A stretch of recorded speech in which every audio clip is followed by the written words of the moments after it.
pasada, cómo se va también transformando en algún punto la noción del tiempo en este modo remoto de cursado, porque si bien tenemos, como decían también, alumnos que no tienen conflictos en términos de accesibilidad, porque bueno, tienen conexión y tal vez tienen acceso también a los dispositivos, estar claramente estábamos y estamos muy vinculados con la conectividad y con los dispositivos, pero en este contexto, muchísimo más esa relación.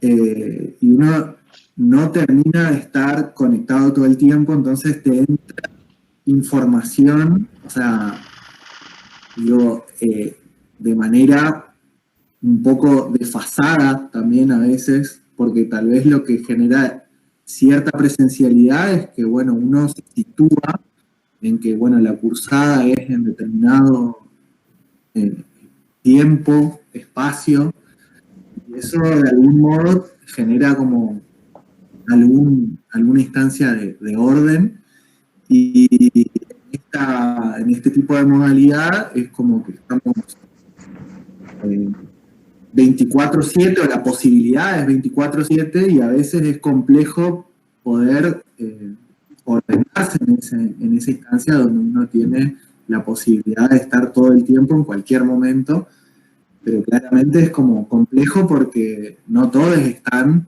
en la misma o focalizando la atención en el mismo momento, entonces se vuelve como un poco más disperso y es un poco complicado a veces. Sí, totalmente. Va, a mí se me fue un toque de las manos lo que es la rutina. No creo ser la única a la que le pase esto igual, pero mis días se volvieron las noches y viceversa. Tal cual. Y la verdad es algo a lo que no estaba acostumbrada y no me gusta porque termino perdiendo horas de sueño y no rindo. Y anoche, por ejemplo, me acosté a las 3. Me costó dormir bastante porque encima acá hace mucho frío. Y, y bueno, si no hubiera sido por la clase, creo que no me hubiera levantado a esta hora, pero igual, o sea, me gusta madrugar, a mí me gusta mucho, pero he perdido tanto la mano que ya no lo disfruto. Claro, los días no rinden lo que rendían antes. Sí, tal cual, y son tan monótonos que parecen todo lo mismo, y eso es lo peor, o sea, ya estamos casi a mitad de año y no puedo creer que ayer parecía, no sé, marzo, una semana antes, para que, o sea, la que me fui a ver para justamente empezar las clases. Pasó volando, pero es por esto, porque no, o sea, hay mucha mono, monoticidad, ahora no sé cómo se dice, pero es como que todos los días están aglomerados en uno, parece. Sí, bueno, ahí como para también ir cerrando el segmento, no sé si tuvieron la posibilidad de ver la peli El Día de la Marmota. Es un buen momento como para mirar y evaluar un poco la sensación colectiva que al menos tal vez nos está dejando como factor común este intercambio inicial.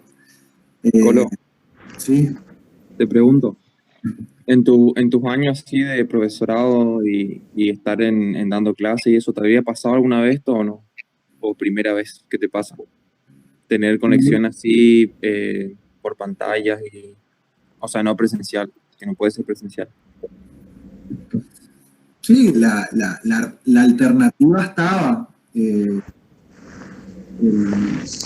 La diferencia es que ahora, tanto Marle, no Richard, por ejemplo, está cursando una maestría de manera a distancia.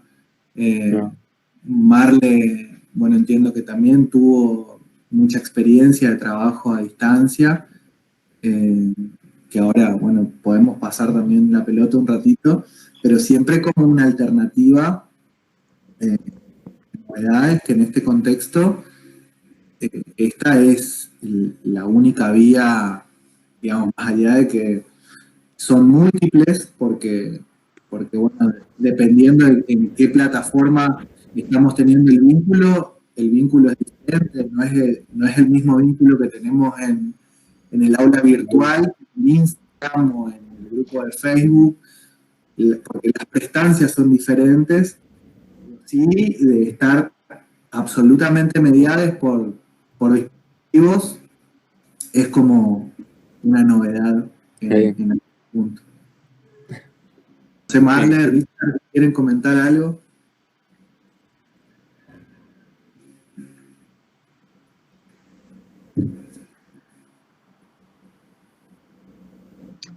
Hola, hoy saludé en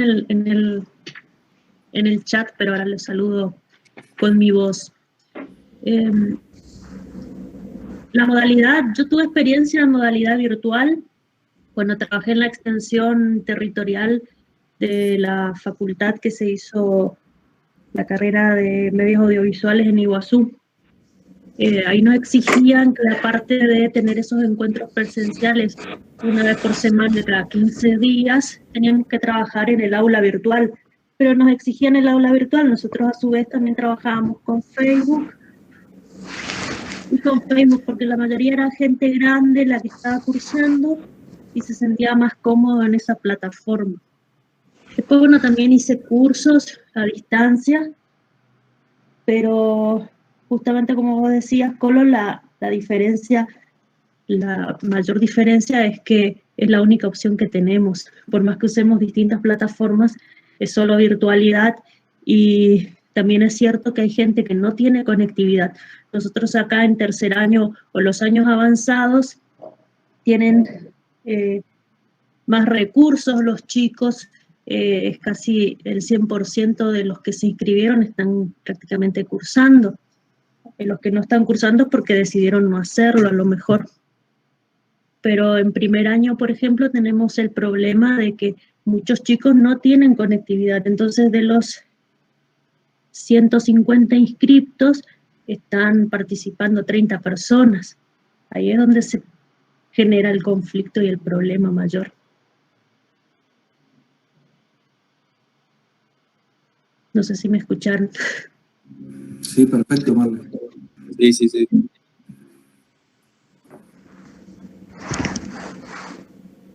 Richard, ¿querés? Ahí está. ¿Ahí se escucha? Perfecto. No estaba pudiendo Perfecto. conectar el micrófono de mierda. Bueno, hola chiques, ¿cómo están? Sí, no, coincido con lo que decía Marla también y el Colo, en la cuestión de que por ahí el tema en este caso particular es que nadie se esperaba pasar de un momento a otro a la virtualidad, así de esta manera completamente. Se pensaba en una cuestión complementaria de alguna manera, y entonces pasar de un momento a otro a completamente la virtualidad lleva a que no estés preparado con la estructura y bueno, y no atender a las situaciones. En mi caso, por ejemplo, estoy haciendo una maestría, pero ya está pensada desde el vamos, ya está pensada para cursarla de manera digital. Por lo tanto, uno personalmente ya se predispone y se organiza sabiendo de que la cursada va a ser digital, online, y por otro, la estructura de la universidad para dictar esa maestría ya, o sea, ya cubre todos los frentes para que pueda ser de una manera mucho más eficiente. Eh, entonces, en ese sentido es como nos tomó así también de un momento a otro. Me parece que ahora se están como generando esas herramientas, pero igual hay un montón de cuestiones en realidad a la situación personal de cada uno que es re compleja y es re difícil, y bueno, y en medio que estamos todos en esa situación de estar como aprendiendo todos los días a ver y ver de sumar herramientas para ver si se puede hacer un poco más dinámico o no, y tratar de, no sé, de hacer algo como para que no sea tan como decían, humanizarlo un poco de alguna manera. Es difícil, es complejo, pero bueno, tratamos de asimilar algo parecido. Eso.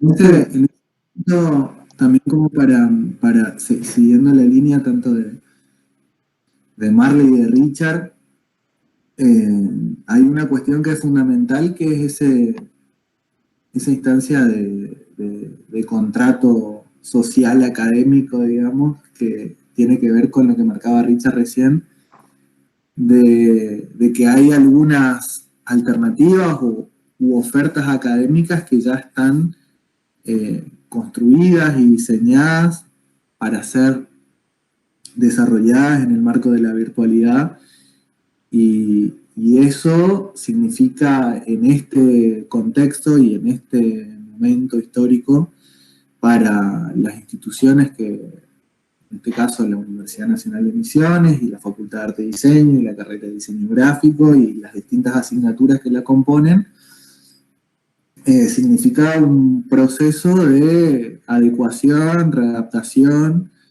de los contenidos a las plataformas disponibles, y sobre todo, además de las plataformas, y lo que es fundamental es que se adecue a las particularidades que presenta la comunidad estudiantil en términos de accesibilidad, para justamente no dejar a nadie afuera, porque es una responsabilidad generar los mecanismos de, digamos, de discusión, de compartir los contenidos, pero también siempre en un marco donde puedan acceder todos. Y bueno, un poco en esa línea, a modo también de informarles, teniendo en cuenta que la semana pasada Vale de Camargo consultó por el tema del programa de la carrera, de la materia, perdón.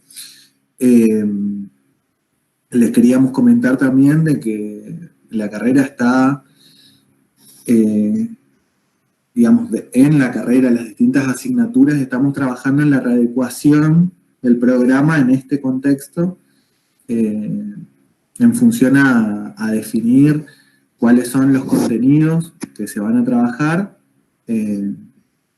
y bueno, eso tenemos un plazo de tiempo como para poder procesarlo, definirlo, y seguramente que en la medida que haya definiciones, van a ser también ustedes los primeros en saber un poco de cómo va a ser el resto del año y de la vinculación que vamos a tener en términos de contenidos. Así que, bueno, eso es algo fundamental en lo que se está trabajando de manera colectiva. Toda la carrera, todas las asignaturas están haciendo ese proceso. Después, por otra parte, ya entrando un poquito en la lógica de poder compartir tal vez otras cuestiones que hacen a lo que entendemos nosotros como un contexto de construcción colectiva que venimos tratando de sostener también desde el principio y de este año, pero también de todos los años, es de que, bueno, hay algunas cuestiones que son fundamentales, o entendemos nosotros que son fundamentales para el desarrollo de este año o de la cursada de Taller 3, y que tiene que ver con la importancia de la producción propia. Eso es algo que sabemos que es, digamos, es una fija y un factor común en todas las cátedras, y claramente en la nuestra también. Entendemos al taller justamente desde una perspectiva de la producción, de la generación de contenido propio. Claramente, como también lo hablamos en la publicación que se hizo también estos días, sabemos y evidenciamos que sobre todo nosotros que estamos en la construcción de comunicación visual, nos nutrimos de las producciones, nos nutrimos de ciertas referencias, nos nutrimos de ser sujetos y sujetas de un tiempo determinado que consumimos determinadas narrativas visuales, que consumimos distintas instancias que hacen a poder experimentar este mundo o este contexto también semiocapitalista, donde estamos rodeados de signos, y como dice María Ledesma también, el diseño gráfico le pone la piel a las ciudades, a los espacios públicos, a las instituciones. Digamos, el diseño y la visualidad está en todas partes, sobre todo también ahora en este contexto también de aislamiento, donde estamos mediados todo el tiempo. Se acentúa también esa instancia, y justamente por esas razones también entendemos que la construcción de las propuestas visuales tienen y van a estar relacionadas y van a estar ancladas porque nuestros ojos están entrenados para mirar de determinada manera, porque ejercitamos la mirada, ejercitamos la lectura, y de esa manera tal vez estamos citando, cuando estamos construyendo propuestas visuales, de comunicación visual, pero siempre también desde un lugar propio, desde una relación posible, una cita posible, un recorte posible, pero siempre en el marco de una decisión y una mirada propia. Eso es algo que también entendemos que es fundamental que lo podamos sostener y aclarar, que queremos aprovechar este tiempo que tenemos para compartir pedagógicamente, técnicamente, críticamente, este espacio áulico, que ahora tal vez es digital, virtual, y después esperemos y que sea también presencial, para poder compartir esa producción propia, ¿sí?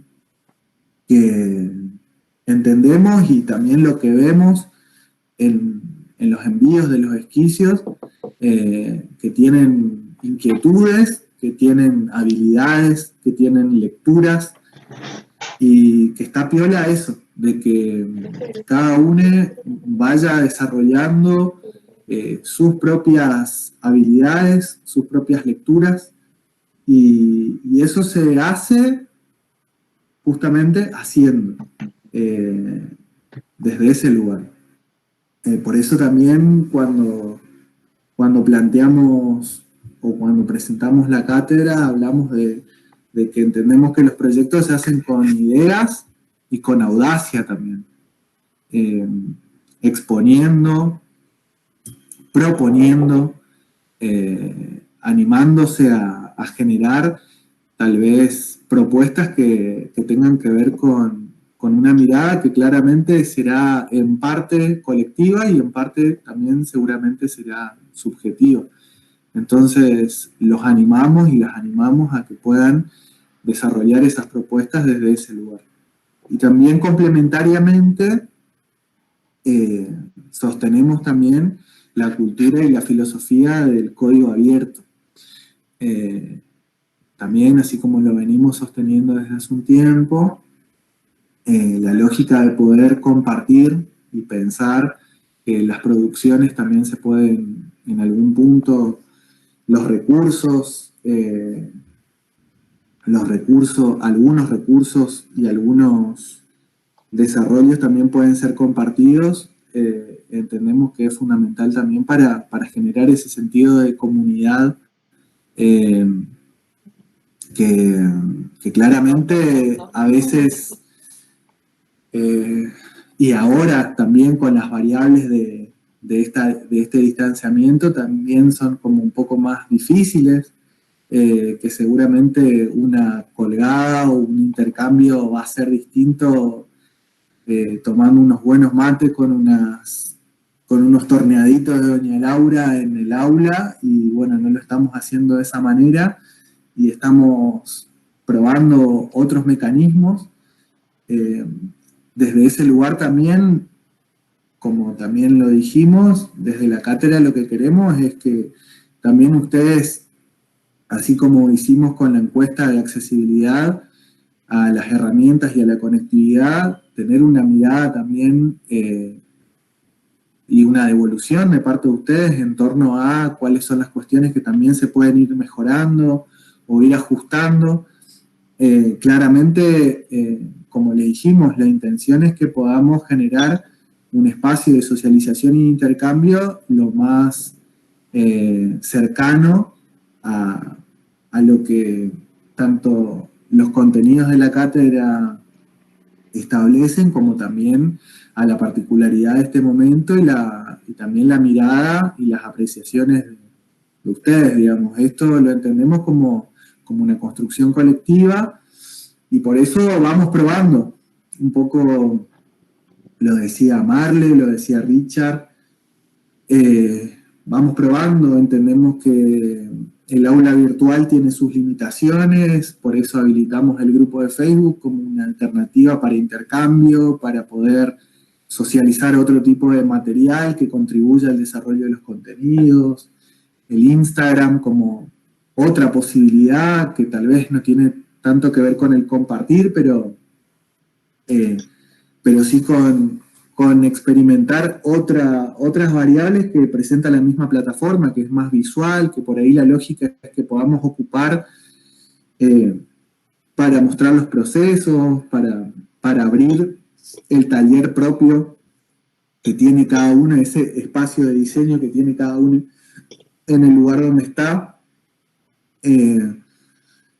o el que se imagina, o el que visualiza, o el que proyecta, que lo pueda abrir desde ahí, también con la lógica del compartir, etiquetando el taller, el formatito del CrossFit visual, que entendemos que es importantísimo poder nutrir la mirada. Entonces, bueno, ir garantizando mecanismos como para ejercitar esa mirada, con referencias, con proyectos interesantes como para mirarlo, para tener una opinión formada, el hilo narrativo, el hilo de la narrativa visual también. O sea, todos son espacios o herramientas para ir compartiendo miradas, apreciaciones, lecturas, del mismo modo que el tal documental, que queremos seguir sosteniéndolo como una instancia también de las devoluciones que nos hicieron en torno a poder favorecer contenido que no sea solamente de lectura, sino que también que sea multimedial, audiovisual, documental.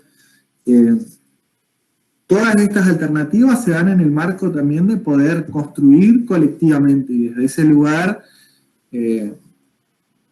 queremos que también se sientan parte de esto, que claramente tiene que servirnos a todos. Así que, bueno, ahí también dejamos un poco el micrófono abierto si quieren plantear algún tipo de devolución o apreciación, opinión. Creo que la construcción colectiva se está gestando y se está dando dentro de todo lo que son las devoluciones de los compañeros, y hay cierto tipo de decisión por ahí que no está explícita, pero que sí se puede percibir de lo que se quiere construir, no en términos de qué, sino en términos de con qué enfoque, ¿no? Lo veo con mis compañeros. Y eso da como una energía copada de ver que, digamos, todos tenemos la posibilidad en la cátedra de poder opinar, de poder hablar, que creo que a eso te referís con código abierto, que por ahí no estoy entendiendo ese código en particular.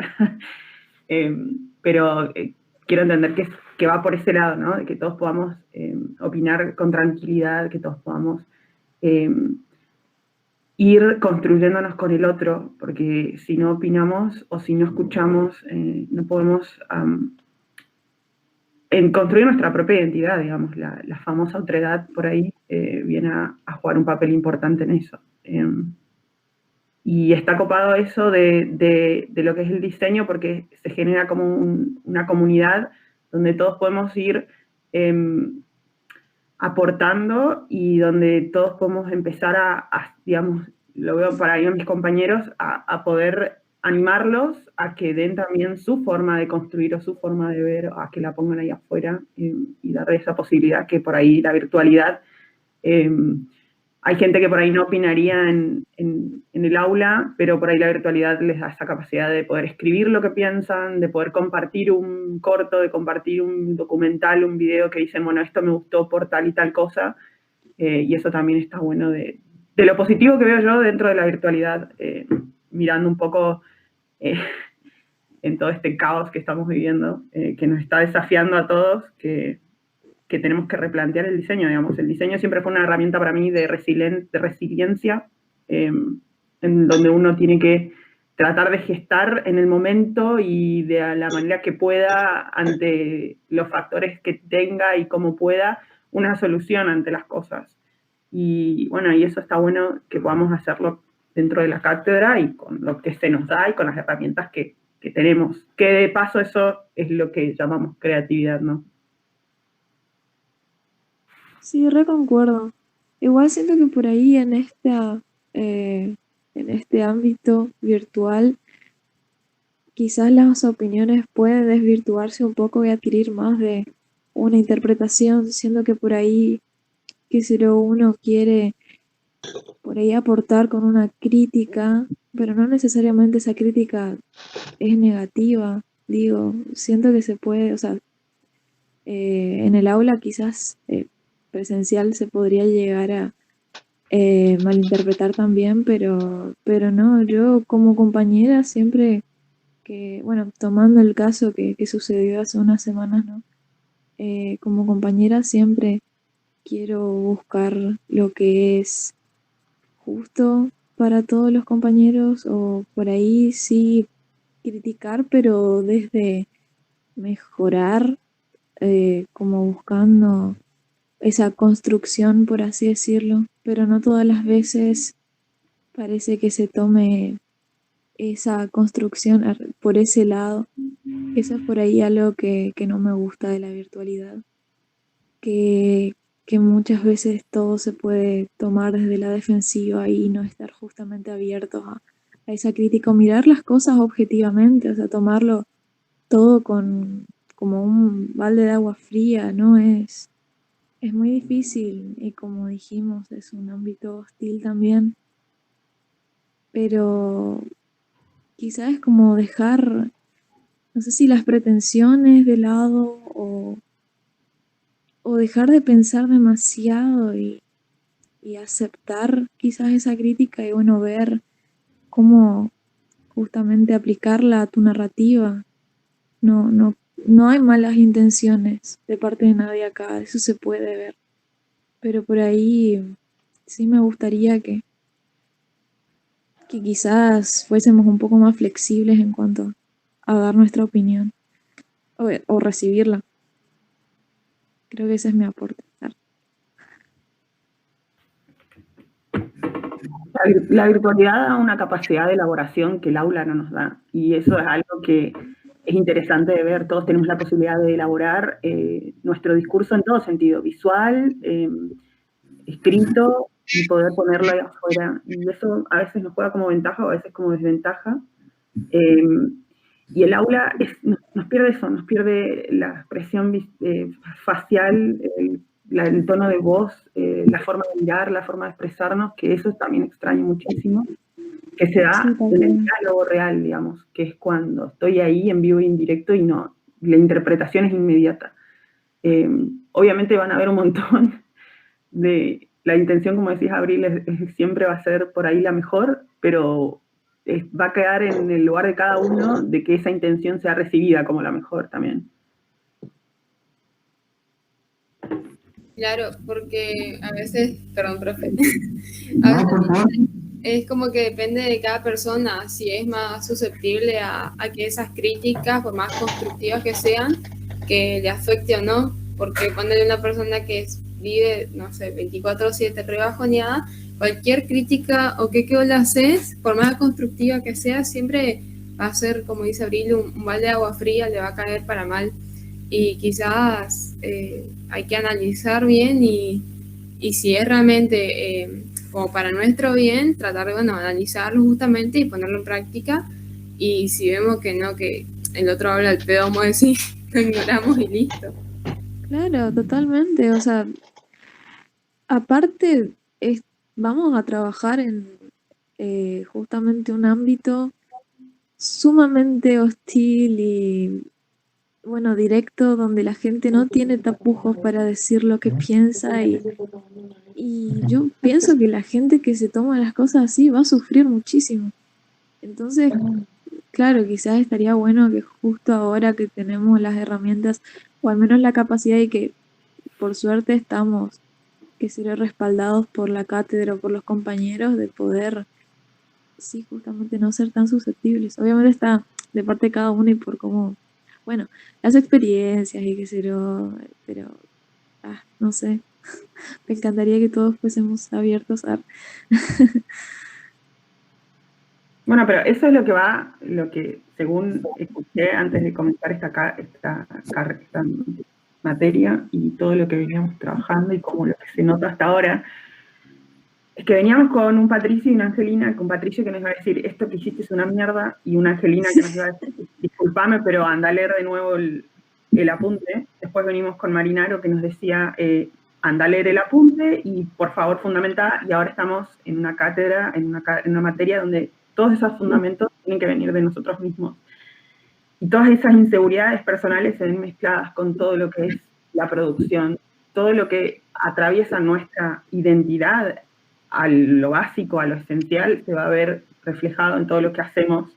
Y eso es una lección importante para la hora de trabajar, la hora de salir al mundo, entre comillas, porque ya estamos en él, que yo veo valiosa al hecho de tener que formar nuestra propia opinión, tener que formar nuestros propios fundamentos para lo que diseñamos. Y también entender que no dar una opinión es dar una opinión, no dar una opinión es formar una opinión.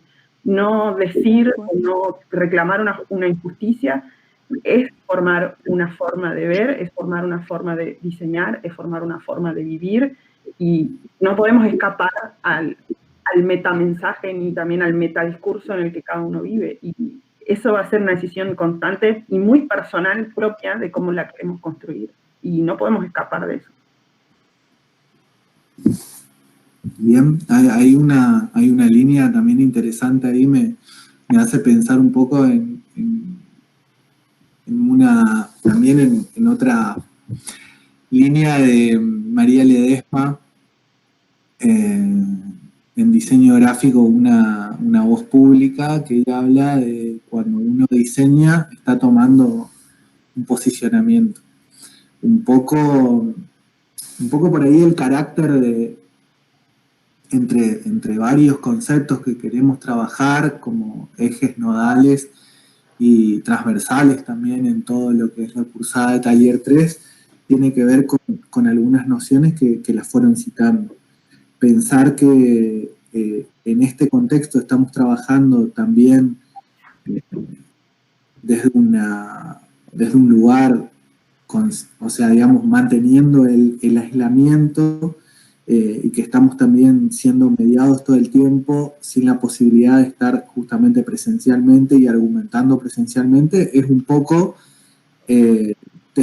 una posibilidad también como para ir testeando que esas propuestas que las estamos generando, por eso, por ejemplo, cuando propusimos que se suban los esquicios sin la ficha técnica, es un poco como para corroborar que ese posible destinatario que está sin tal vez la información con la que cuenta, quien conoce los argumentos por los cuales se desarrolló esa propuesta, se puede evidenciar directamente en la lectura de ese destinatario. porque también desde esa perspectiva entendemos también a la comunicación en el marco de, y eso también es algo que venimos sosteniendo desde hace un tiempo, de poder pensar la formación no como compartimientos estancos, sino que en constante diálogo con los otros contenidos que vienen laburando en las distintas materias. En ese caso, por ejemplo, concretamente en el plano del concepto de la comunicación y pensando también en el esquema del contrato de lectura y de la relación también del esquema comunicacional, también en la cátedra trabajamos con la lógica de el destinatario y el enunciador, porque entendemos que el proceso de la comunicación implica roles activos, no así como sí lo establece tal vez otras teorías de la comunicación con el emisor y receptor, donde el receptor es inactivo y solamente recibe. En cambio, acá entendemos que el destinatario es una persona activa que entra, justamente, lo entendemos como un diálogo, no como un mensaje unidireccional, donde es como si fuera con la lógica muy logicista, mediante la cual también se desarrolló ese concepto comunicacional de emisor y receptor, donde era una señal que se emitía y había un dispositivo que lo recibía. Ahora, y sobre todo en estos contextos donde también estamos experimentando el diálogo y las posibilidades de los propios emprendimientos, iniciativas o de discurso que se pueda hacer mediante los canales que están establecidos en la actualidad, como redes sociales o cualquier tipo de canales que generen el diálogo, automáticamente hay posibilidades de poder testear si se está hablando en código, si se está leyendo lo que se está queriendo plantear. O sea, es también mucho más frecuente dar cuenta que hay ciertas campañas que se lanzan y que en cuestión de días o horas, según la repercusión que se tiene, se puede detener, redireccionar, rediseñar, porque tal vez en los parámetros con los cuales fue construida esa propuesta no es bien recibida por ese destinatario, porque ese destinatario tiene un rol activo, plantea, discute, propone, critica.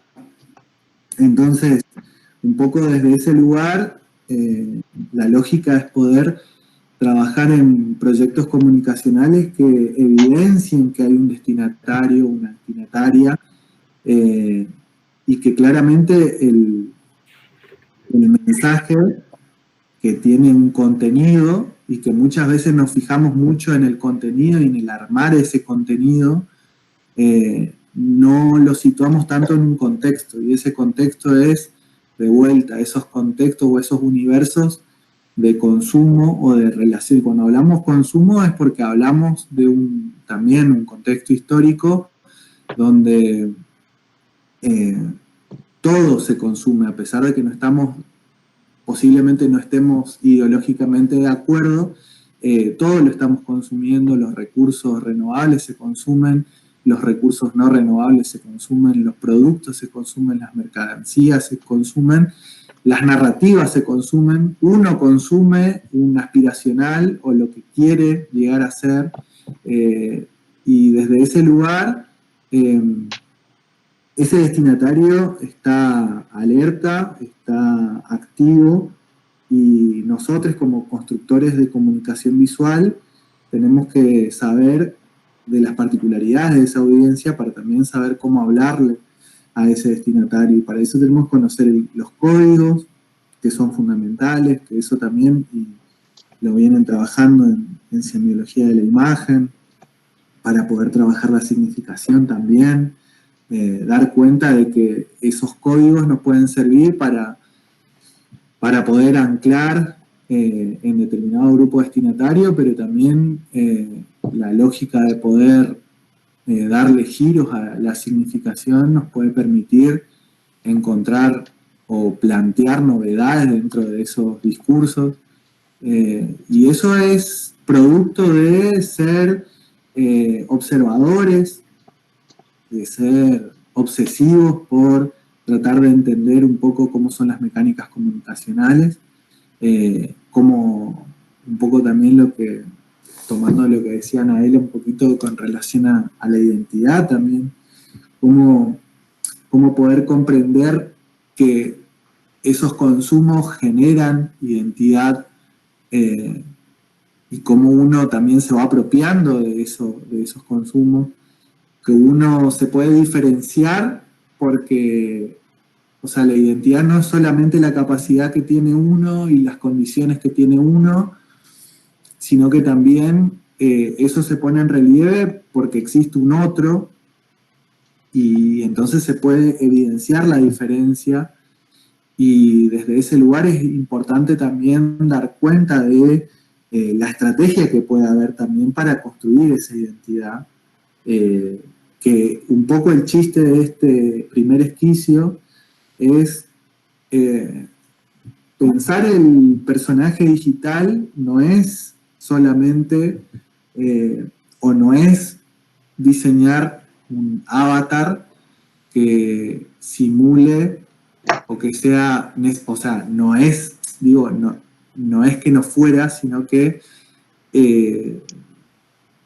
no es literalmente eso, generar un avatar que reemplace a un supuesto personaje real.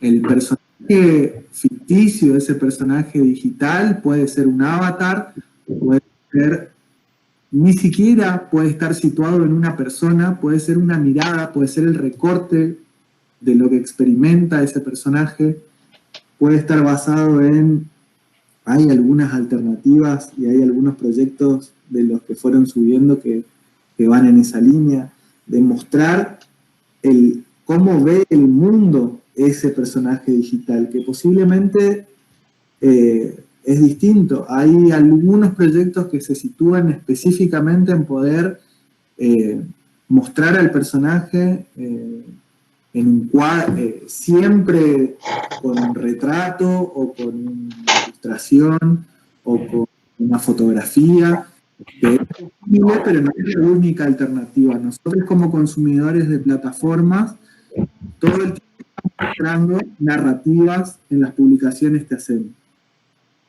Y eso no es lo que realmente soy necesariamente, porque también es un recorte. Uno no está mostrando todas las variables que tiene, uno elige, uno selecciona, uno construye esa narrativa, consciente o inconscientemente lo vamos haciendo. Entonces, esa instancia también de poder pensar la identidad en términos de la diferencia, también nos da la posibilidad de poder construir alternativas y propuestas que sean estratégicas. Y después lo último, también en relación al esquicio, es ese componente narrativo, que habitualmente en taller lo que sucede, o muchas veces en las conversaciones, cómo vamos dando cuenta también de que la lógica de la narrativa está relacionada casi con un aspecto literario, como que lo narrativo está basado en el desarrollo de literatura ficcional. En cambio, los invitamos y las invitamos a que este año también podamos construir esa mirada narrativa que tiene que ver, esa mirada y esa producción narrativa que hable también de una forma de poder construir ese discurso que es como complejo. Porque también en este contexto semiocapitalista donde lo que tiene valor es el signo, y el signo no es solamente un signo gráfico, sino que también es un signo narrativo, textual, significa. Y nosotros somos parte de las construcciones de estos procesos que dan significado. Entonces, cuando uno se compra una zapatilla con una pipita, uno no está comprando solamente un calzado, sino que uno está tratando de entrar en determinado universo simbólico. Y no se trata solamente en un hecho vinculado a la mercancía. Cuando uno frecuenta determinados lugares, también está de algún modo consumiendo determinadas narrativas. Cuando uno escucha determinada música, uno también consume determinadas narrativas. O sea, todo el tiempo estamos relacionándonos con narrativas visuales posibles, y lo interesante de todo este proceso y de todo este tiempo de la convergencia digital, del storytelling, es poder de toda esta ensalada encontrarnos en este taller 3 y poder experimentar desde ese lugar, desde lo propositivo,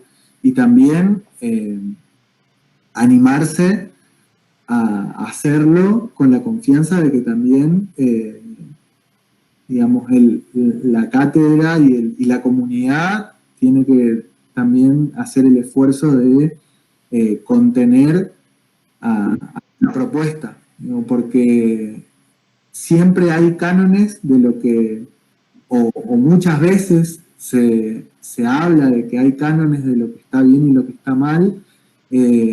Acá tal vez no queremos pararnos en esos lugares, porque entendemos que la cosa pasa por la experimentación, por probar, por testear. Hay cosas que funcionan y hay cosas que no funcionan. Eso siempre lo vamos a ir conversando y discutiendo, pero sí dentro de estos marcos. Así que, bueno, ahí nuevamente abrimos un poquito los micrófonos para ver si hay alguna opinión, apreciación, lectura. Creo que hay algo que dijiste que es clave, que es si funciona o no funciona.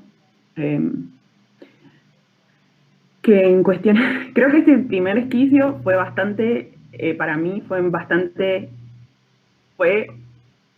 un proceso interesante en replantear mi propia identidad, o por lo menos tratar de empezar a tirar de la madeja de lo que yo planteo como mi identidad. Me costó muchísimo, me costó horrores poder definirme. Yo soy una persona que me recuesta tomar decisiones, no para otros, sino para mí misma.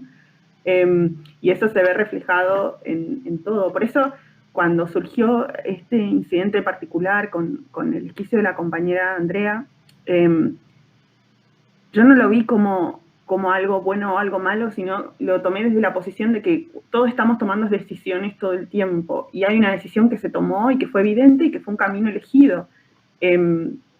Por ahí lo que más hace ruido es como decía la compañera hoy, lo de la susceptibilidad, lo de cómo uno encara ese tipo de propuestas, cómo uno se presenta. Igual todo, como digo, es imposible no hacer semiosis o para un lado o para el otro.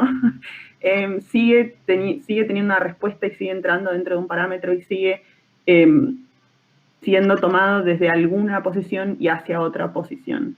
Creo que eso es lo más difícil para mí con respecto a este esquicio, es que no podemos, en todo lo que hacemos y dejamos de hacer, estamos y seguimos construyendo la identidad, o seguimos o no respaldando ese personaje que quisimos crear o que quisimos adornar de la mejor manera posible, pero que se sigue evidenciando y hace agua por todos lados en cada cosa que hacemos dentro del ámbito de la cátedra, dentro del ámbito de nuestras vidas personales, dentro de todo. Entonces, cuando uno ve un poco más allá de lo que el personaje quiere mostrar, uno entiende muchas cosas, uno puede analizar muchas cosas. Y bueno, y ojalá que podamos ser así con todo lo que consumimos en cuestiones de diseño, siempre tratar de ver un poquito más allá de lo que tenemos enfrente y cómo estamos construyendo en nuestras decisiones hacia no por ahí lo bueno y lo malo, sino como dijiste, un mundo que funciona o no funciona para todos, o que trabaja en pos de que todos podamos tener la seguridad, la tranquilidad, el espacio para poder expresarnos y seguir expresándonos y seguir opinando diferente, que eso es clave.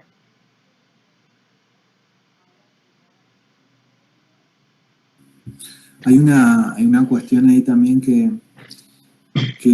me hacía pensar en ciertos manuales de metodología de diseño donde los procedimientos o cómo se cuenta el proceso de diseño de una manera lineal, en el sentido de, bueno, investigación, síntesis, generación del concepto, resolución, testeo.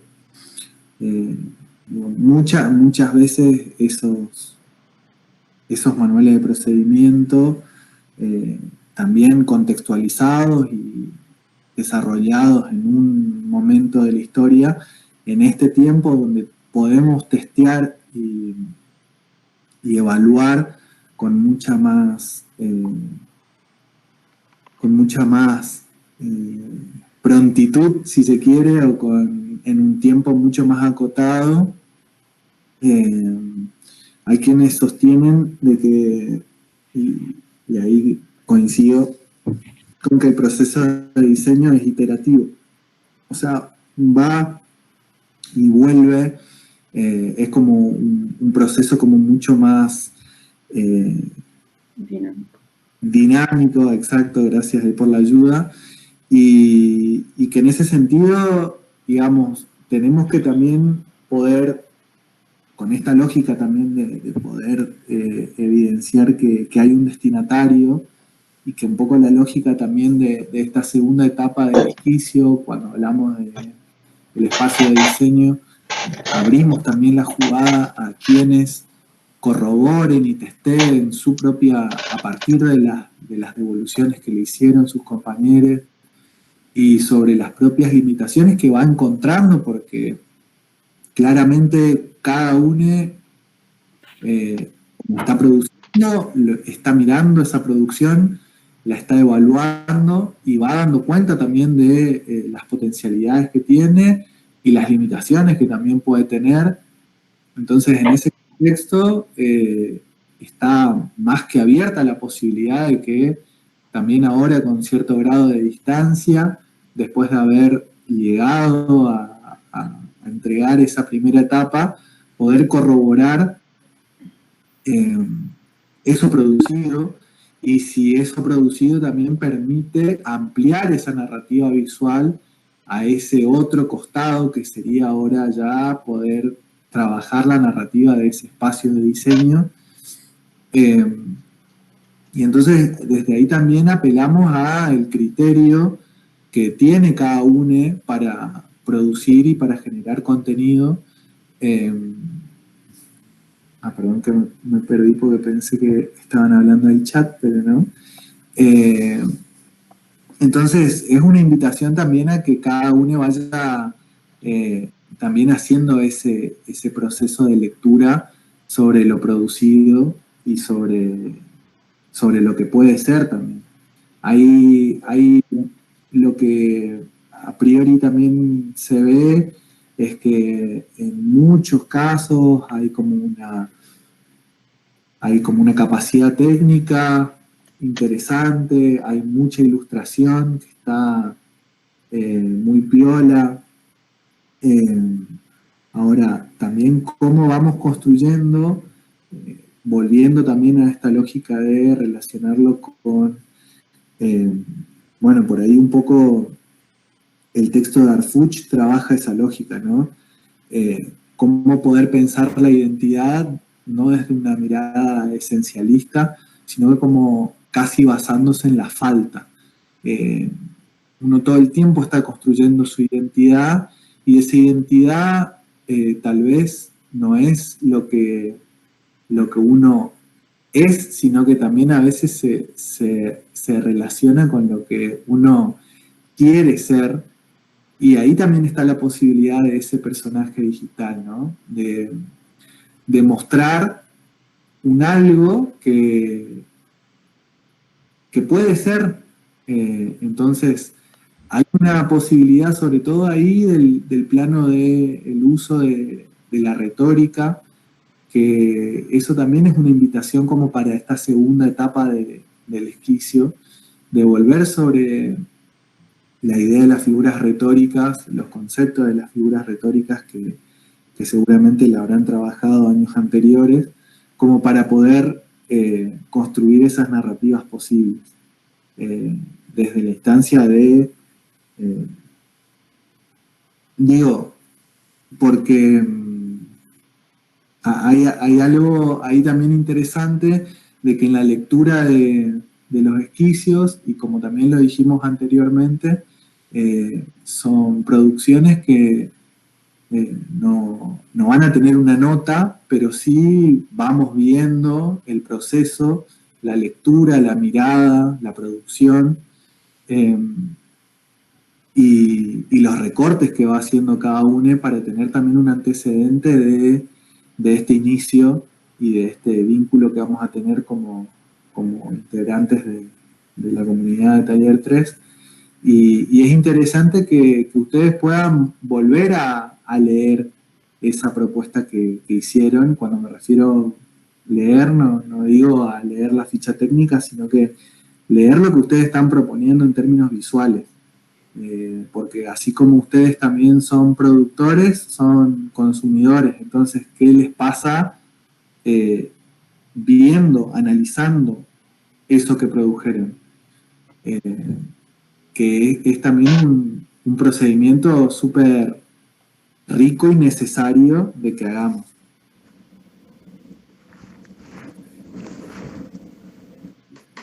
¿Algo más, Marle, Richard?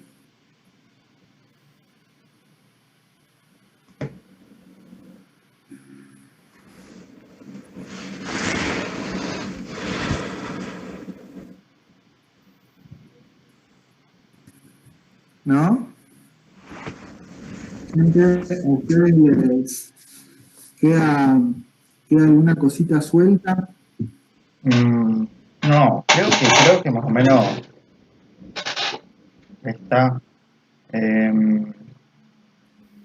Por ahí quizás simplemente volver a reforzar un poco también esto de que decías vos de pensarnos a nosotros también como consumidores. O sea, de alguna manera no podemos pensarnos solo como productores o consumidores, sino que es un proceso que se da en simultáneo. Uno es al mismo tiempo consumidor y Se productor. llama prosumidores ahora. Exactamente. Entonces, en ese sentido, todo lo que uno hace ya no lo puede hacer. O sea, por ejemplo, si uno aplica una receta para hacer determinada cosa, y de que hay muchas en el diseño, por ejemplo, no siempre, o al menos en este tiempo en el que estamos, no tendría el mismo efecto que en otro momento de la historia, por ejemplo, por miles de cambios que hoy por hoy en el que estamos atravesando. Y en ese sentido, por ejemplo, en todo lo que hacemos, me parece que uno de alguna manera ya no está produciendo para un cliente, llámese cliente, comitente, receptor pasivo, si se quiere, sino que uno ya co-crea con el otro, co-diseña, y entonces en ese sentido hay miles de subjetividades, y en ese sentido, por ejemplo, es también muy rico pensar eso que decía, por ejemplo, el Colo recién, de pensar las identidades capaz desde el lado de lo que uno quiere ser o de lo que uno le falta, no tanto de la esencia, porque es así. Uno no es lo que cree ser, sino es en comparación con un otro. Entonces, todo el tiempo es como esa disputa y todo el tiempo es como una construcción constante, no es que una redefinición constante de todo lo que hacemos, porque no es que algo está ya cerrado. O sea, hoy más que nunca todo es súper iterativo y todo es abierto y todo es relecturas y resignificación, y entonces en ese sentido me parece que pensarnos y pensar en lo que hacemos como prosumidores, como bien decía Naela, amplía un poco más el espectro como para poder poner también un poco el ojo crítico ahí en lo que hacemos y tratar también de potenciar la cuestión narrativa en ese sentido y que hay miles de formas de decir, no sé si miles, pero muchas maneras de decir, contar nuestra historia desde distintos lugares, desde el recuadro en el que nosotros hacemos, o el encuadre, o la mirada en donde ponemos el ojo. Entonces, no, nada, simplemente eso era como pensarnos desde ahí también.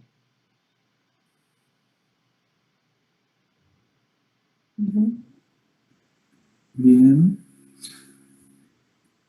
Hay una cosita también que uno tal vez a priori podría también relacionar con algo que se ve en términos generales en la entrega de los esquicios, es cómo que hay como cierta trampita también ahí en la consigna de que la posibilidad, digamos, los andariveles por los cuales se propuso que se construyan las narrativas están basadas en una opción que es casi inamovible, que es lo del soy diseñador o soy diseñadora, y la otra que era optativa, o que había como ahí una posibilidad también de elegir estratégicamente cuál era ese otro costado que uno quería mostrar. Era la posibilidad también, o es la posibilidad también para sostener ahí fuertemente ese discurso sobre esa otra particularidad, porque el diseñador, y ahí voy con la lectura también del esquicio, en muchos de los casos aparece casi, habrá que establecer ahí los marcos estadísticos, pero aparece mucha iconografía de programa o de software de diseño o computadora o tableta, o pensar que el diseño implica claramente la instancia de la producción, pero también implica un montón de otras cosas. En el conversatorio anterior hablábamos un poquito de una anécdota un poco banana, si me permiten este término, y se me cae el DNI de porque banana ocupaba mucha figura pibe, pero del canchero que había hecho Alejandro Ross cuando vino en el diseño de acá, el último diseño de acá, que era un evento de diseño que se organizaba en Pacu, en 2011, vino como invitado y en un momento le preguntaron cómo era el proceso de diseño. Si era como rutinario o metódico o disciplinado. Y él decía que no, que él elegía contar, por ejemplo, lo que le había pasado el último fin de semana. Que tenía que entregar el diseño de portada de su revista a las 12 de página 12 y tenía que entregar el viernes a la mañana,